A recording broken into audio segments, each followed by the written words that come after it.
Khawatiran lebih jauhnya tadi juga sempat kita bahas soal ada data yang diperjualbelikan, data Inavis, data TNI dan Polri di dark web. Isinya, Pak Sukamta menyambung tadi diskusi Bapak di awal, isinya adalah isi wajah anggota, sidik jari, email, termasuk juga dokumen rahasia. Dan dijual dengan harga sekitar $7.000. Komisi 1 menelusuri ini sampai sejauh mana? Karena ini mengerikan sekali loh kalau kemudian wajah anggota, tim-tim penegak hukum kita ketahuan, termasuk operasi-operasi sampai sidik jarinya. Betul, memang justru disitulah masalah yang harus kita telusuri secara serius, kerugian-kerugian real, karena ada data soal Bais TNI, ada Inavis Polri, yang tidak kalah nilainya adalah data keuangan, data ekonomi, data sosial, data kesehatan warga. Ini kalau sekarang di dalam ilmu digital itu yang paling canggih, paling akhir itu namanya social engineering. Social engineering ini ketika suatu negara memiliki data suatu bangsa, berapa orangnya, bagaimana kebiasaannya, belanjanya di mana, kapan belanjanya, dipelajari dengan AI dan dengan algoritma, itu akan mudah sekali mengarahkan bangsa ini untuk sesuai dengan targetnya. Ini nyambung nih, Mas Dharma udah ganggu-ganggu.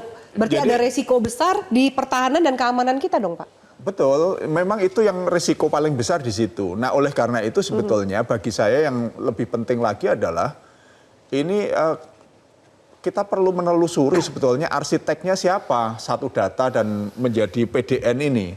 Karena kalau melihat dari RUU PDP dulu kami diskusi itu, desainnya itu bukan satu data terpusat, tetapi interoperability kementerian-kementerian dan pemda-pemda gitu loh.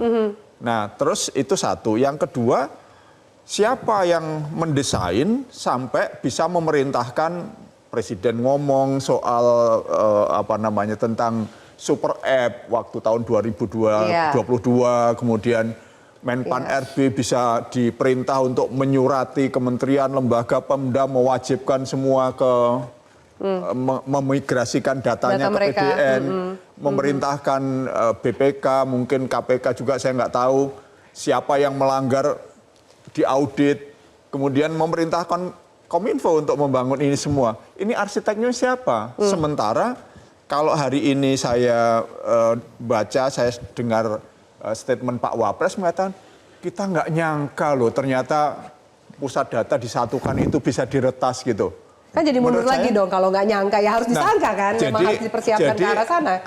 Ada statement yang menunjukkan kebodohan kita gitu loh, bahwa seolah-olah Indonesia ini tidak ada ahli IT yang hebat, tapi kemudian ini arsiteknya menurut saya itu yang harus dicari dan kemudian harus bertanggung jawab. Jadi jangan hanya seperti kata Pak Menko Polhukam, nanti sudah ketemu kata Pak Menko Polhukam itu, jadi user yang biasa menggunakan passwordnya gitu. Jangan hati-hati menggunakan password. Ya, jangan sampai hanya pegawai rendahan yang harus dicek. Bagaimana tata laksananya, bagaimana kontraknya, bagaimana ini desain yang mendesain itu siapa. Secara keseluruhan, karena kebocoran data ini berulang-ulang dan Indonesia menurut BSSN dikatakan Indonesia ini bukan BSSN ya, ada satu lembaga riset internasional nomor 3 terbesar negara yang datanya paling banyak bocor di seluruh dunia. Gitu. Jadi ini persoalan yang sangat serius, tiba-tiba kita mendesain sebuah proyek besar namanya penyatuan seluruh data. Yang rapuh kan ternyata. Dan ternyata sangat rapuh. Disatukan data yang berisi seluruh kepentingan nasional, data vital strategis nasional, Nah, terus didesain dengan cara-cara yang amatir.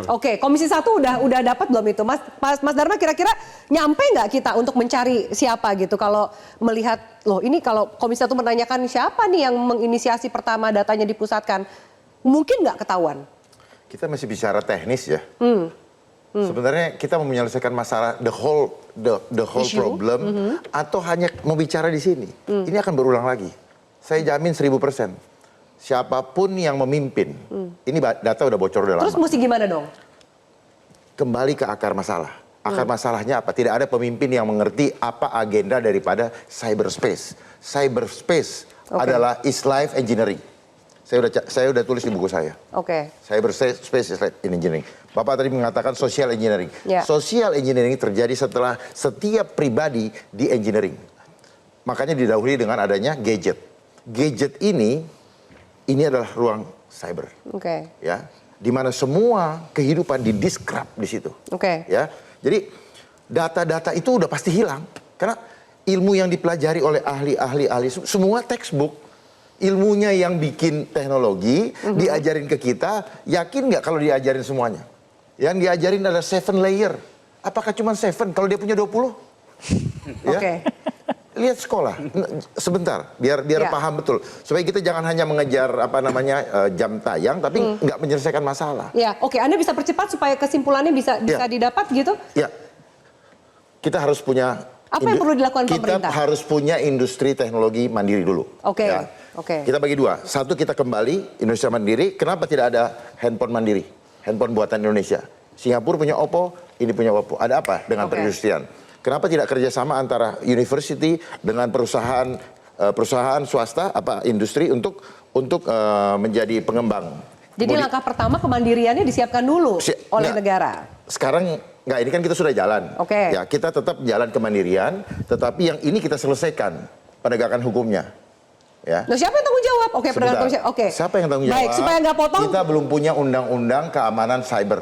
Undang-undang keamanan cyber. Belum Apakah bisa masuk dalam undang-undang perlindungan data pribadi yang bentar lagi akan berlaku di 2024? Usai jeda pemirsa, tetaplah bersama kami. Jelajahi cara baru mendapatkan informasi. Download Metro TV Extend sekarang.